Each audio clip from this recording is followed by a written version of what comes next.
Good evening, everybody. I want to welcome you to our Muriel O'Brien speaker series.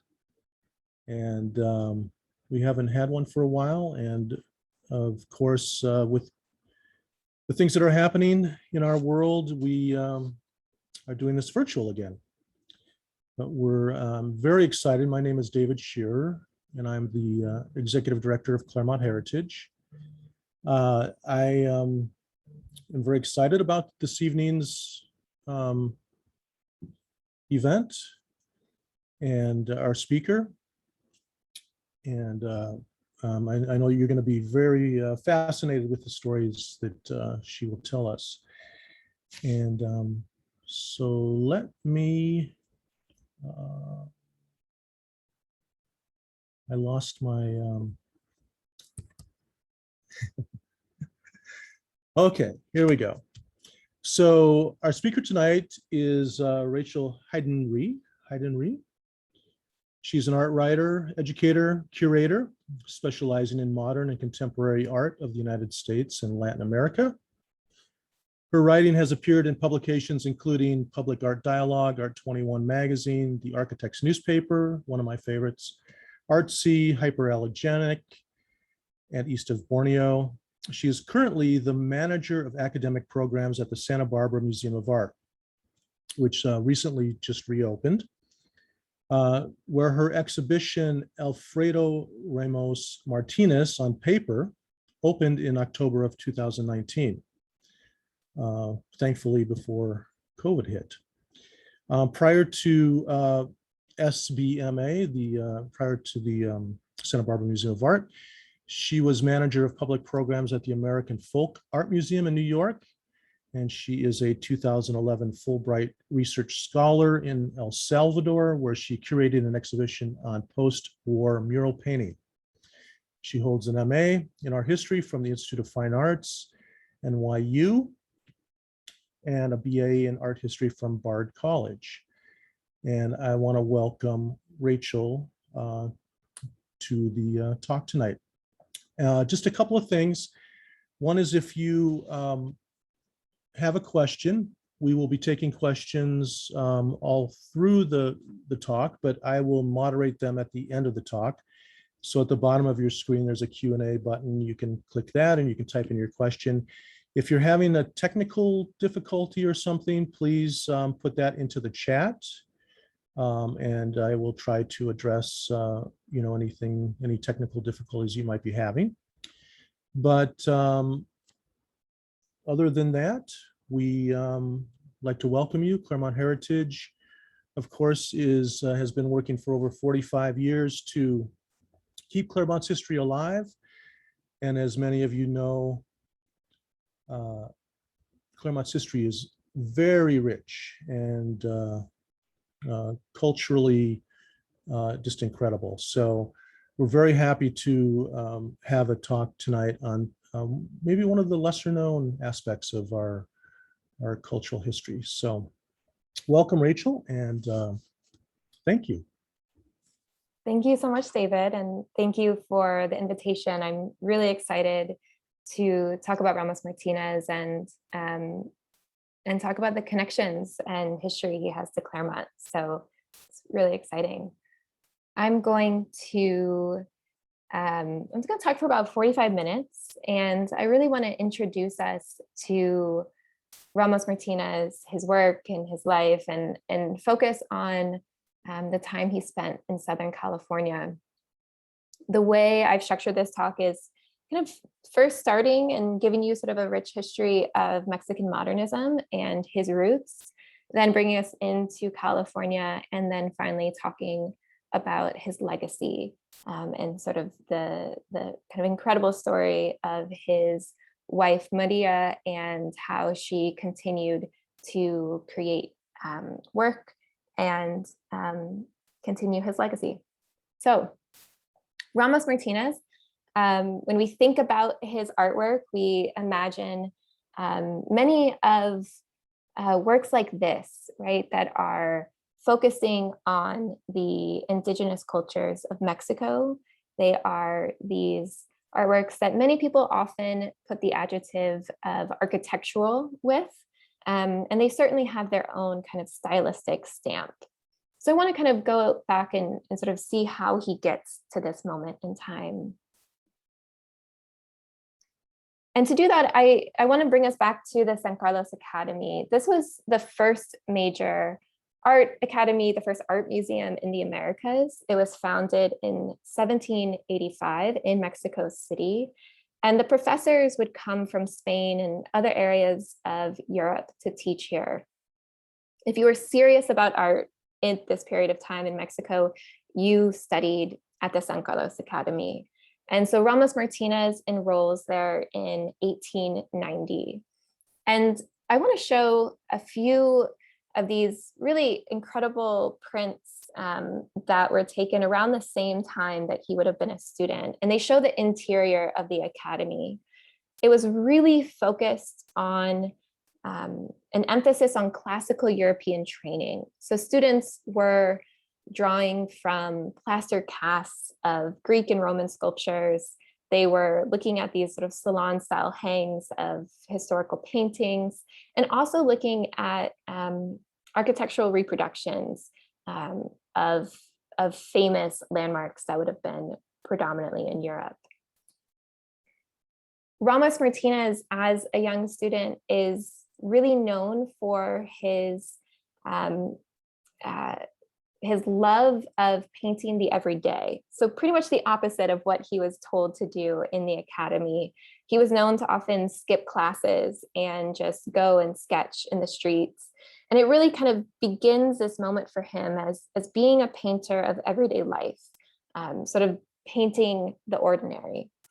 And the story kind of goes and that he was particularly great at painting flowers. And he was asked by Porfirio Diaz, the president of Mexico, to hand paint a menu for a special dinner that he was organizing.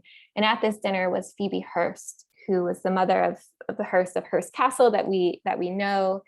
And she loved the menu so much that she decided to be Ramos Martínez's patron. And so in 1900, he goes to Paris and he would spend 9 years there. At that period of time, he's really immersed in the bohemian world of Paris. He very quickly meets Rubén Darío, the incredible poet, who introduces him to a network of artists and writers and important thinkers. And it's during this time that Ramos Martínez is experimenting with mediums, with subject matter and different themes. But as you see in these two works, he's really kind of embracing Impressionism at the time. You see this very breathy, kind of airy brushstrokes, very much in contrast to those first images I showed you that are kind of what we imagine when we think of a Ramos Martínez today. In 1909, he returns to Mexico, and it's really the eve of the Mexican Revolution that would take place in 1910 and last until 1920. And the revolution is also going to come back to the San Carlos Academy in its own way.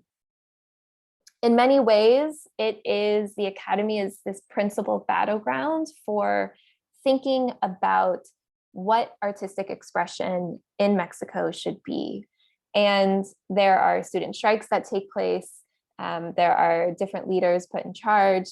And ultimately, in 1913, Ramos Martínez is appointed the director of the Academy. And I love this quote by the artist Fernando Leal, who really emphasizes kind of his character. You know, he was fluent in French. He was always dressed immaculately in a suit, often carrying a cane. He was kind of carrying with him sort of those years spent in France and being part of that artistic circle. And one of the first things that he does is he opens the Santa Anita School, which is an open air school, which is the first time really in this academy's long history in which students were encouraged to go outside and draw from what they see. with the natural light, and also bringing in, you see here real people as opposed to kind of plaster casts that they would have been taught from the beginning. I love this quote also from Siqueiros. Siqueiros was one of Ramos Martinez's students. And I think it's striking because when we think of Siqueiros and his work and sort of the revolutionary murals that he would be famous for making, we don't think of someone who would have been taught by Ramos Martinez. But of course, if we look at kind of his early work, we can see this embrace of color that Ramos Martinez loves so much. And then also the use of pastel, which was a medium that Ramos Martinez really introduced to his students. Ramos Martinez's own work is starting to evolve at this period of time. He's still taking commissions. And so you see portraits like this that he produces. And he's also heavily influenced by the growing kind of movement for Mexicanidad that I'm going to talk about in more detail, which is really this embrace of indigenous themes in Mexico as a way to forge a new kind of national identity, which is all kind of taking place in the midst of the Mexican Revolution. So you see he still has that kind of airiness in those brushstrokes, but it's becoming a little bit tighter. And you also see kind of this influence of these sort of close-up photographs, which I'll also talk about in a moment. So Mexicanidad was, as I said, it's this embrace of imagery associated with indigenous peoples of Mexico. And it is coming out of a lot of different movements, both in visual art, writing, dance, music, and there's all of these influences that are at play.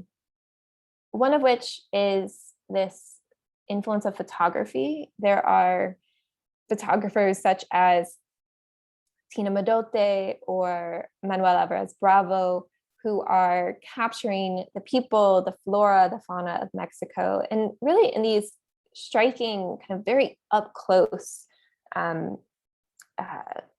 photographs that I think are incredibly influential for many of the artists that are then translating those into other medium. The other really important aspects that's taking place is the influence of Mesoamerican sculpture and architecture. It's during this period of time that the National Department of Anthropology is founded. It's also when excavations at Teotihuacan start taking place. And so artists are seeing these ceramics and artifacts that are being unearthed, and they're drawing direct influence from them. And of course, the other influence is international. There is this incredible avant-garde movement taking place in Europe and in the Americas. And so you see artists like Magritte or like Matisse that are making these, I mean, we could talk forever about them, right? These incredibly impactful pieces of art that are influencing artists around the world, including in Mexico. And so what happens in Mexico is that you see this really interesting interplay where there is all of these similarities, right? They're looking at kind of what's the iconography and the symbolism that we can draw from, and how do we capture that in our own style? So you see these, the same theme might take place, but in 4 different styles, in the same way that you see these incredible differences between subject matter, between the way that expression is captured, and also in the theory in a way that each artist is approaching their own practice. I know this is a blurry image, but I love it so much. If we're kind of wrapping up thinking about Mexican modernism, we sort of lead after 1920, after the revolution closes, to Mexican modernism really taking off. And the narrative that we most commonly hear about is Mexican mural painting, which is incredibly influential. You see here Diego Rivera, sitting alongside Ramos Martinez. This is taken in the Academy of San Carlos. And the other side that I think is talked about less is the sort of revolution that takes place in art education and in teaching, both during and then after the revolution. And in many ways, I would argue that that was led by someone like Ramos Martinez. Second. So then how do we get to Southern California? In 1929, Ramos Martinez, well, in 1928, he marries María Sodi de Ramos Martinez, who was from Oaxaca. And a year later, their daughter María is born. María was born with a congenital bone disease. And so they immediately went to seek treatment for her in the United States. It was recommended that a drier climate would be preferred and that she would need access to kind of great medical care. And so they decided as a family to move to Southern California. And Ramos Martinez he's 57 years old at this period of time. He had this long and established career in Mexico. And suddenly he finds himself in a new place and in a time in which he has to really rethink his support systems and provide a living for his family. This is also a period of time, sort of LA in the 1930s, which is having its own artistic renaissance. There are clubs and galleries, and it's sort of the movie boom. The Art Deco style is all the rage, and you're seeing buildings like Union Station or others that are all about these ideas of modernity and progress. And so those influences are going to impact Ramos Martinez, as well as provide this new kind of space and landscape for him to meet other artists and also receive commissions.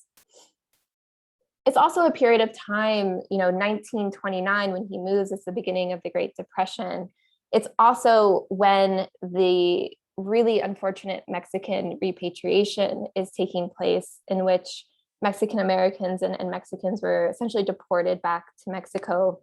It's a fact we still don't know the full number of people who were deported, although it's estimated that 40 to 60% of them were citizens. And so all of that is taking place simultaneously as he is starting his new life in Southern California. This is an install shot of an exhibition I curated at the Santa Barbara Museum of Art. And I'm going to use these artworks as a way to start thinking about his work and sort of the themes and styles that he keeps going back to, and also his preferred mediums. And I first want to jump into his newspaper drawings. You see 3 here. The story for the newspaper is that when he lived in Europe, he was traveling in Brittany and ran out of drawing paper one day. And he went to the concierge and asked if he had any paper, and he gave him newsprint. And surprisingly, Ramos Martinez really liked it. He felt that it absorbed the materials really well. And so he would come back to that medium over and over again. What's interesting too is that he always chooses to use the sheets of newsprint that don't have images.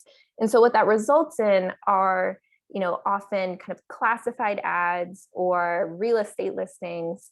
And it's these columns of text over and over and over again. And he has, at this point, really become this master of composition. And so he uses those columns of text as a way to structure how he draws onto the canvas or onto the paper. So as you see here in a work like The Flower Vendors, you have these 3 women that he's portrayed. Some of whom, this one is the entire column, is the length of the body. And on the one side, they seem to kind of emerge from the paper. And yet at the same time, he always gives them this kind of ground where they feel really, really rooted, as if they're almost like these totems. Of course, they're carrying flowers or watermelon, which is a wonderful symbol of Mexico. And you see calla lilies in the background. And so he's adding these details that really mark these individuals as Mexican. A drawing here in the middle, Ramos Martínez was a very devout man. And so religious imagery is something that you see throughout his work. And I'll go into that a little bit more when we look at his murals. But here again, you see this incredible symmetry, right? The way that the cross has been kind of used to center the composition. And then you have the altar with these kind of wonderful lace that then mimics the way that the hair is depicted in the women below. He's so thoughtful about the details that he puts into each and every piece, and always kind of these neutral, if what he began was these really colorful paintings, he moves to a place that's this neutral palette of umbers and siennas, but then populated by these kind of bright tones of color.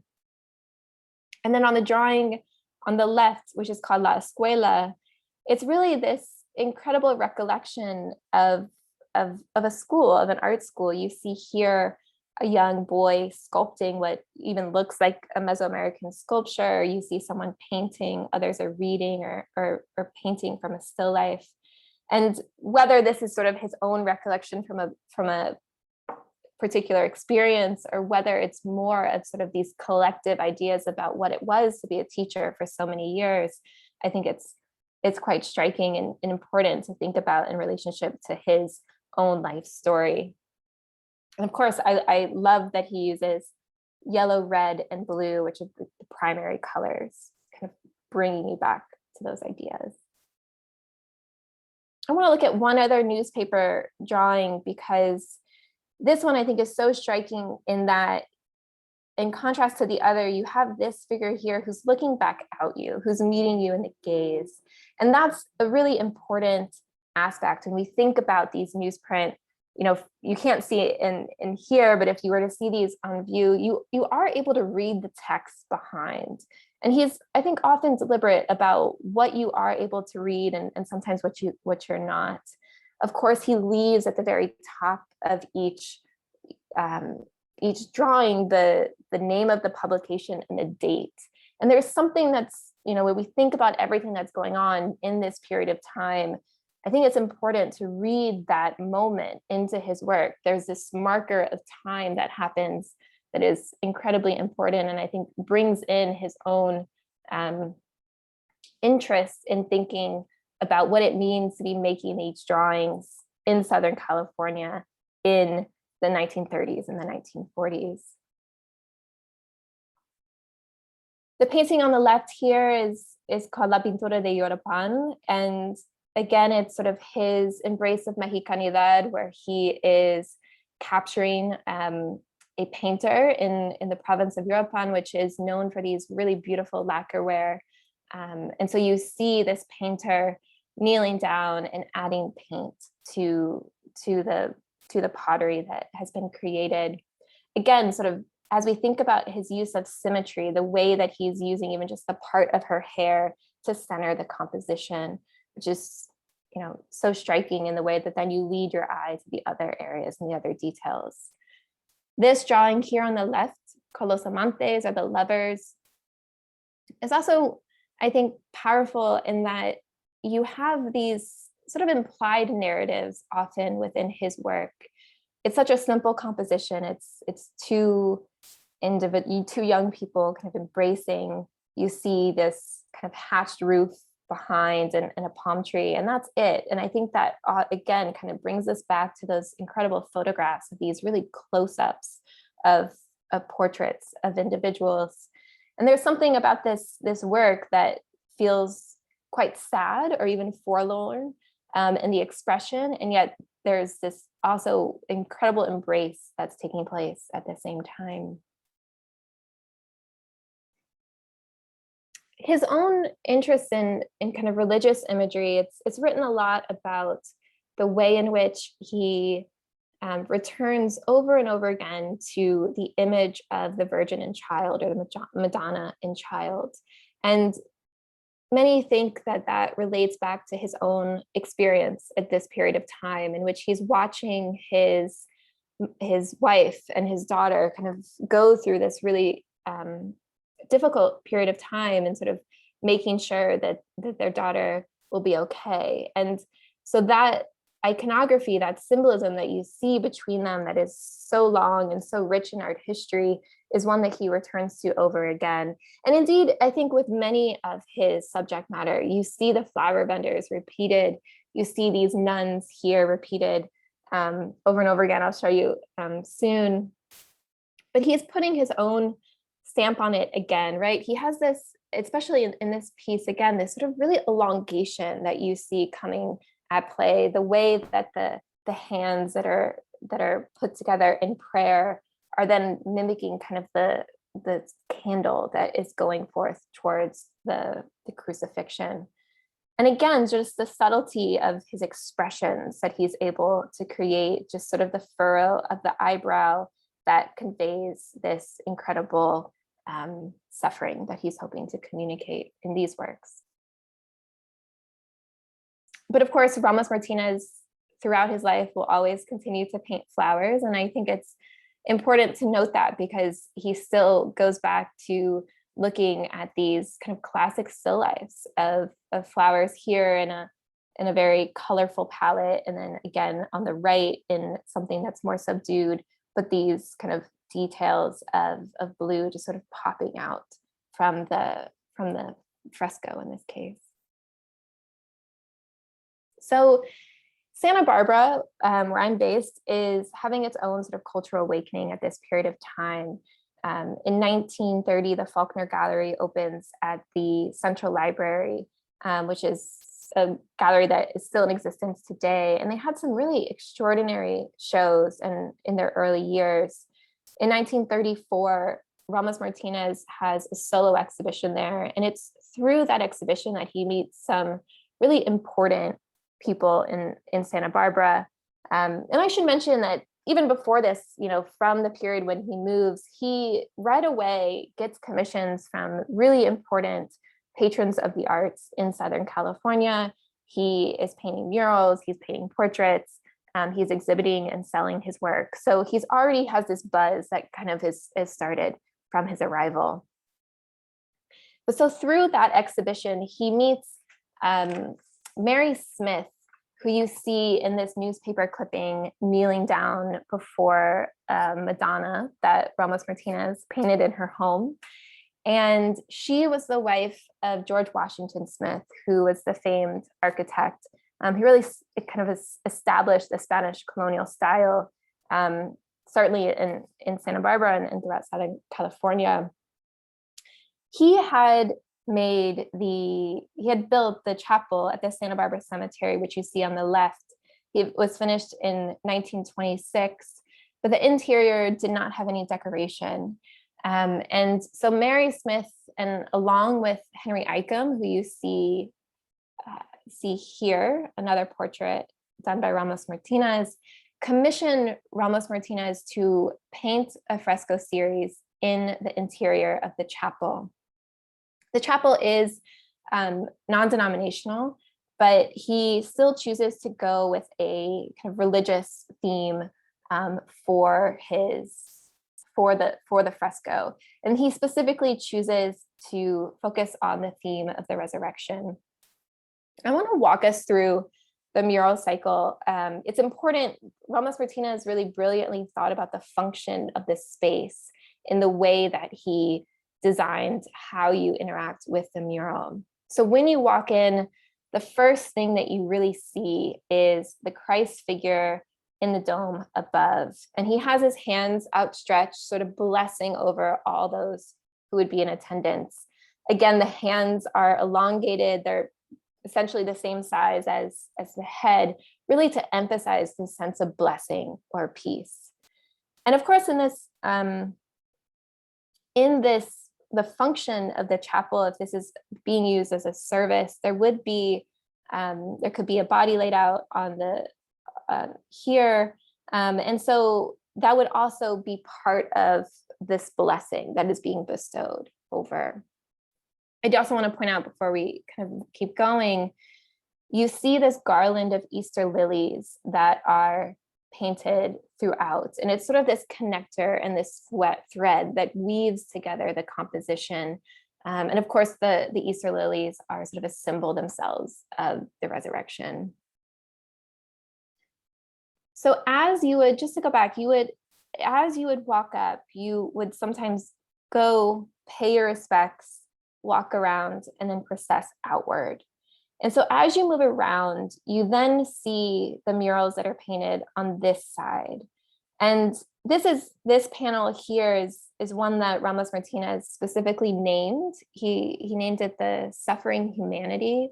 And so in contrast to the Christ who has his fingers or his hands outward, here you have these figures with their hands over their faces, really kind of grieving or suffering for those who have gathered.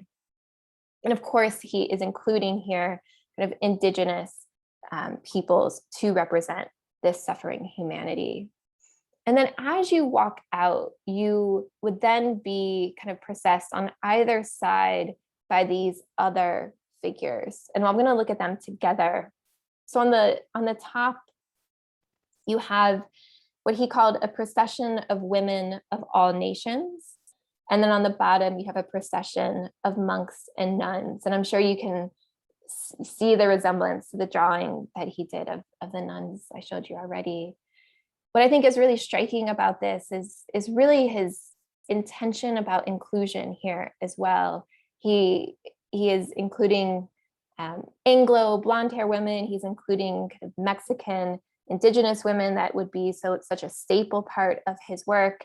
And all of them together, they're carrying flowers or candles, and they're all processing back to the final panel, which is the risen Christ figure with his arms outstretched, kind of blessing everyone as they exit the chapel. It's really an extraordinary fresco, and it's striking how few people know that it exists. It's one that is still able to be seen. You can go during public hours and just walk in and view the artwork, but it's, I think, one of the most extraordinary examples of Mexican modernism that exists in the United States, and yet it's still very unknown. Ramos Martínez would stay in Santa Barbara for about another year. He painted murals in people's homes in Santa Barbara and in Montecito. Here is a clipping from Henry Eicham's home of a mural that also still exists. And it was quite extraordinary in that time. I've looked at a lot of newspaper clippings of people who were interviewing him as he was painting, and just the way that he was embracing this commission and how meaningful it was, not only for the community and for those who commissioned it, but also for him personally. And I, of course, want to talk about the flower vendor's mural, which is at Scripps College. And this was a mural that he was commissioned to paint by Millard Sheets, the wonderful artist and one of the founding directors of Scripps art department. The mural is 100 feet. There are 9 different panels. And the theme of it is the flower vendors, this theme that he would be painting for years and years at that point. In many ways, these figures and subjects that I think are kind of ingrained in him that he can just draw at a moment's notice. He started the mural in 1945, and he passed away before he was able to finish it. So it is an unfinished mural. And yet the heart of all of it is there. So we're able to see it. We're able to look at the iconography and sort of the direction that he was going. Once again, you see these flower vendors. I have to kind of bring in that newspaper drawing I showed you earlier, where you can almost see this direct reference back to this drawing that he'd done around the same time. You see other panels that are more, again, of sort of this procession taking place, some looking forward, some looking at you, as you see here. again, sort of bringing in these different traditions and sort of the agave in this case, but celebrating these women who by this period are really his kind of icons. And you can see, especially here, they've become sort of mythological in the way that he has portrayed them, even in their unfinished state. You can tell the way that he has really made this figure become an emblem. And again, the way that he always brings the hands in or out, kind of this, whether in a blessing or in sort of a calling and kind of recognition that they're there. Normally with an artist's story like this, once they pass away, you kind of end the story there. But with Ramos Martínez, there's this incredible continuation that takes place through his wife, María Sodi de Ramos Martínez, who I've, we've been thinking about and sort of seeing in the background of the story of him, but who takes a real center stage after his death. She is, she's originally from Oaxaca, and when he passes away, she's in her 50s, and she has a teenage daughter at that point to still take care of and support. She immediately starts to write Ramos Martínez's life story and produces a small book. And then kind of extraordinarily, she decides to make prints of his artwork. And I want to kind of just bring in sort of my own story. In curating the exhibition, I came across these two prints that were in the museum's collection. And I was perplexed for a moment because they were dated after Ramos Martínez had passed away, after 1946. And I very nicely talked to the estate, which is run by the wonderful Louis Stern Fine Arts. And they mentioned that these were created by María Sodi de Ramos Martínez. And so the story is that after he passes away, she decides that she is going to learn how to create serigraphs. The serigraph is essentially a silk screen or a screen print. It was coined a serigraph to try to make it sound more like fine art during a period of time when the technique was mostly used for industrial or commercial purposes. And she was introduced to Guy McCoy, a really phenomenal artist who we kind of know as the father of the serigraph. And she was most likely introduced to him by Millard Sheets, who at that point had become kind of a family friend. She learns the technique, and between 1947 and 1952, she creates 7 serigraphs of Ramos Martínez's work. And here is this incredible newspaper clipping that the estate shared with me, which is her showing the technique to Dazzle Hatfield, who was a really extraordinary gallerist and supporter of Ramos Martínez's work throughout decades after he passed away. And so I want to look at one of them closely. You see here, again, sort of the flower vendor's theme.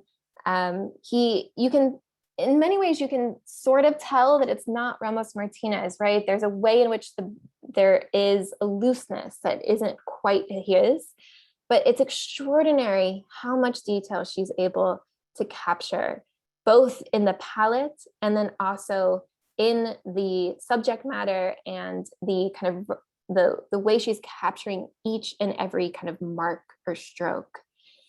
When we think of a serigraph, we have to remember that every time you use a different color, you have to create a different screen. And so of these 7 serigraphs that she made, we know that at least one used up to 64 screens. I think they kind of averaged around 30, which is extraordinary in terms of the labor that goes into making every single one. She would create usually 200 and then sell them for $35 each, often alongside exhibitions of his work. And what I also just love is that she always makes sure to include his signature, which you see here and which was always included on his own artwork.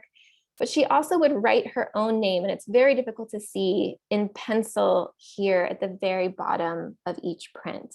So I think she is giving herself this bit of artistic credit as someone who had never trained as an artist until this period of time.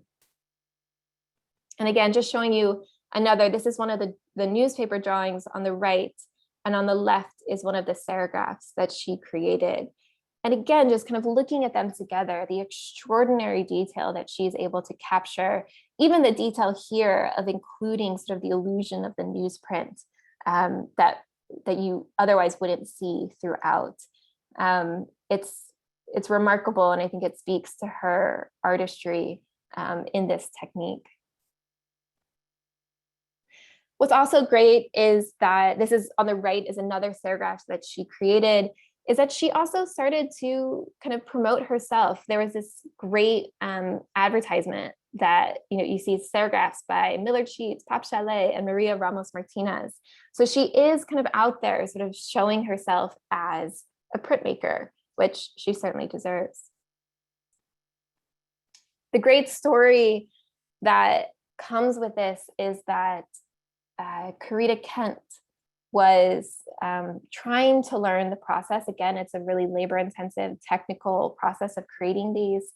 And she was struggling with learning how to make it. And someone suggested, oh, you should go learn from María Martínez. And so she did. And it's this story that she apparently went in Maria's garage in Hollywood, where she was living, and learned how to make serigraphs.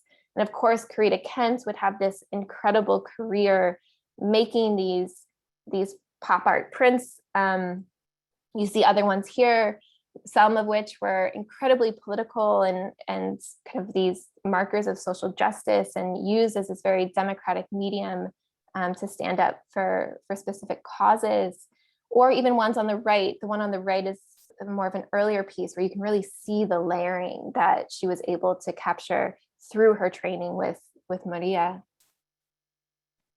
And of course, Corita Kent would then go on to teach so many other artists the technique. And one of those artists was Sister Karen Bocalero, who would go on to be one of the founders of self-help graphics art in East LA, which here's just a few prints that have come out of that organization, which still exists today, which was, I think, one of the organizations that was really integral to thinking about Chicano activism and Chicano art in Southern California. And so it's this incredible link that is taking place between Mexican modernism, if you think about the roots with Ramos Martínez in the Academy of San Carlos, all the way then to the Chicano art that is being made in the 1970s in Los Angeles. And all of that kind of thread, and of course there's other influences as well, but the link between Ramos Martínez, María Sodi de Ramos Martínez, Corita Kent, and Karen Bocalero, I think is a really essential one, an important story for not only Southern California art history, but really for art history as a whole. And so I think, what was exciting for me was then being able to show these two works alongside Ramos Martínez original and sort of creating that story together, and really celebrating the legacy that he has had across Southern California. So thank you so much. I'm happy to answer any questions that you might have.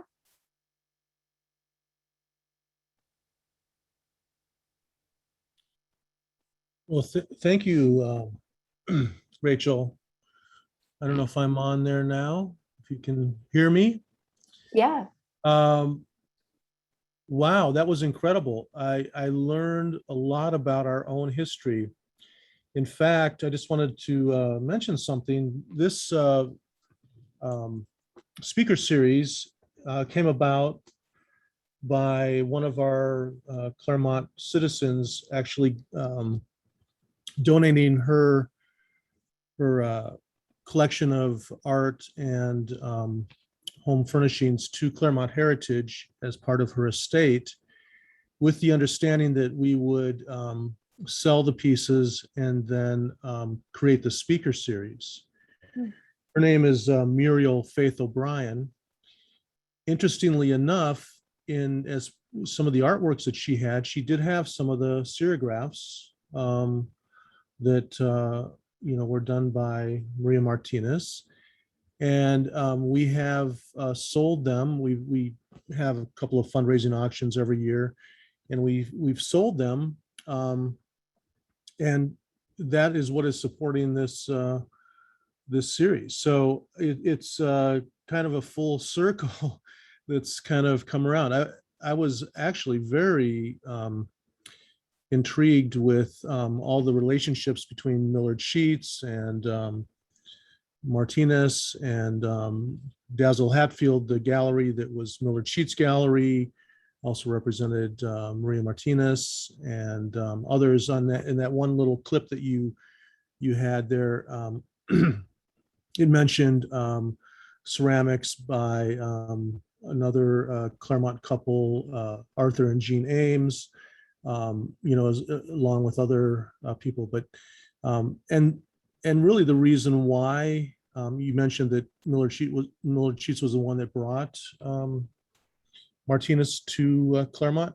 He was also the one that brought all of these other artists, the Harrison McIntoshes, well, no, not Harrison McIntosh, but like William Manker and Phil Dyke, and, to teach actually at Scripps, Arthur and Jean Ames. So it was really his influence that that kind of made Claremont this cultural destination. And so it's very interesting. We do have a couple of questions.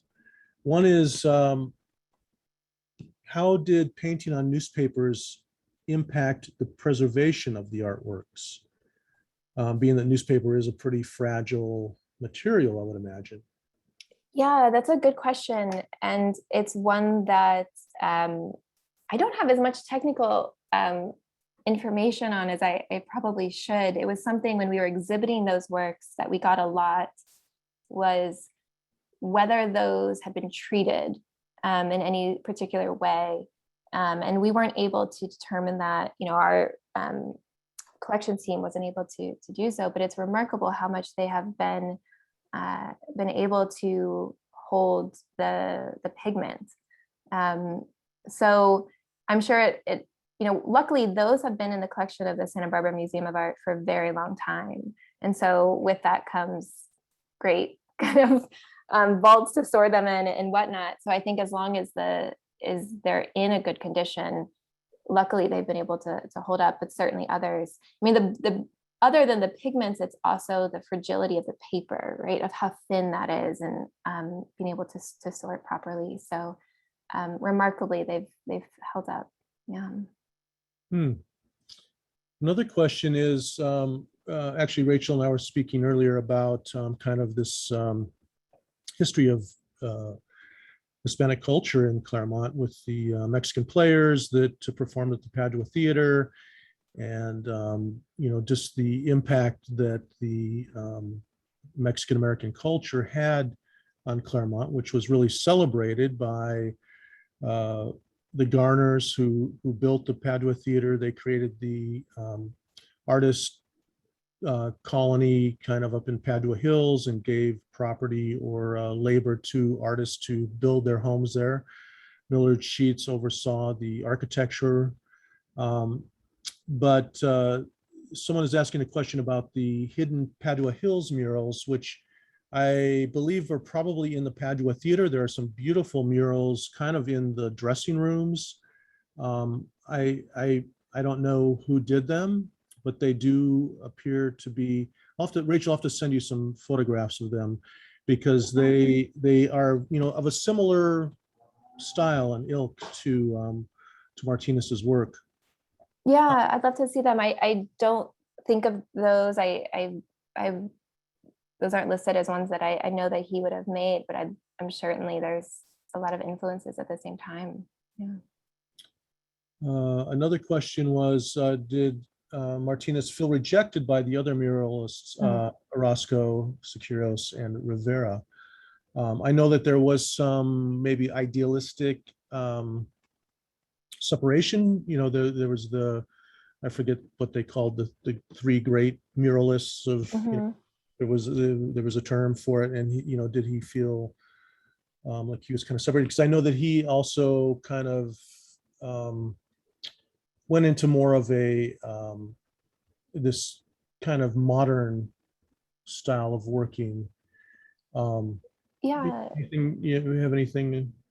Yeah, absolutely. So Los Tres Grandes, the three greats, you know, in many ways that's a term that has been given to them through art history and over time. There were so many different artists working as part of the Mexican mural movement. And those three were certainly the most prominent. What people often say about Ramos Martinez in relationship to them is that he was less revolutionary, at least explicitly. And I think that's where it's interesting when we look at his pieces, like that, you know, the ones that he does on newspaper, or even the ones he did for the Los Angeles Times cover of the magazine, where you do see these subject matter and these themes that are incredibly political. And yet they're different in their revolutionary style, right? Than Rivera, Siqueiros, and Orozco, who each had their own very distinct styles as well. It's interesting with someone like Siqueiros, who was a student of Ramos Martinez. I think where you see this influence is the ethos of experimentation that Ramos Martinez brought to the San Carlos Academy. And that is something that I think really is carried throughout in each artist interpreting that in different ways. But certainly the one that people compare him to the most is Diego Rivera, and you can certainly see, I mean, flower vendors as a subject matter is one that you see a lot in his work as well. And I like to kind of point out the stylistic differences, especially in the way that Ramos Martinez treats figures and how sort of elongated they are, whereas Diego Rivera is usually more kind of rounded. And I think that is a huge difference between the two. But there's certainly, I mean, they all knew each other. You know, you see those photographs of Rivera and Ramos Martinez sitting side by side, and Rivera would become the director of the San Carlos Academy directly after Ramos Martinez. So there's so much overlap that's taking place between them. Yeah. Thank you. A couple other questions about the work that Maria was creating. Were they actually her own images, which you kind of alluded to, I think, or was she kind of just copying her husband's work? Also, where would they be available? I think you mentioned the Louis Stern Gallery, who also represents Carl Benjamin, you know, from Claremont, and he must be the place where you can go to actually purchase some of these works. I do know, just kind of a hint here, we are having an auction coming up for Claremont Heritage around our home tour. It starts on the, I think 2nd or 3rd of October. Check out our website, but I know that we do have a serigraph that will be in that auction by Maria. I believe it's by Maria. It's actually very specifically on newsprint, though. I mean, the newsprint is very prominent. I'll have to show it to you and get your expert opinion. I mean, it's not I know it's not an original piece by him, but it is a serigraph. So that'll be coming up in our auction. But yeah, just in terms of if Maria was creating her kind of her own version, or yeah, that's a great question and one to clarify. They were all of his artwork. So she would take an original painting or drawing by Ramos Martinez and then create a serigraph of it. And some of these were artworks that were still in her collection or her hands, and other ones were ones owned by her friends. And so she, for instance, the one I showed, I can go back, this one here on the right, she borrowed that from one of her friends who had purchased the painting and then made a serigraph of it. So that is where, it is not her kind of artistic license. She's still, she's essentially trying to make copies of her husband's work, but very artistic ones, And yes, Louis Stern Fine Arts is, these, at this point, they are quite rare. You do hear stories about people who have, found these in their home or have lived with them all their lives and didn't know the true story. But they're definitely not readily available. Yeah. We had another question about, did Martinez bring Jean Charlotte to California and Claremont? Both of them are in the Maloof Foundation's collection that was put together by Sam and Alfredo Maloof. Yeah, that's an interesting question. I don't know that story about him coming to Claremont. He was Jean Charlotte was very active in Mexican mural movement, and also very active in sort of Mexican modernism as a whole. He would go on to write a lot about the history of what was taking place. But I don't necessarily know about the connection. I'll have to look that up to Claremont. Yeah. A couple other quick questions here. One was about the technique used to make the murals, and being that they're outdoors, are they safe?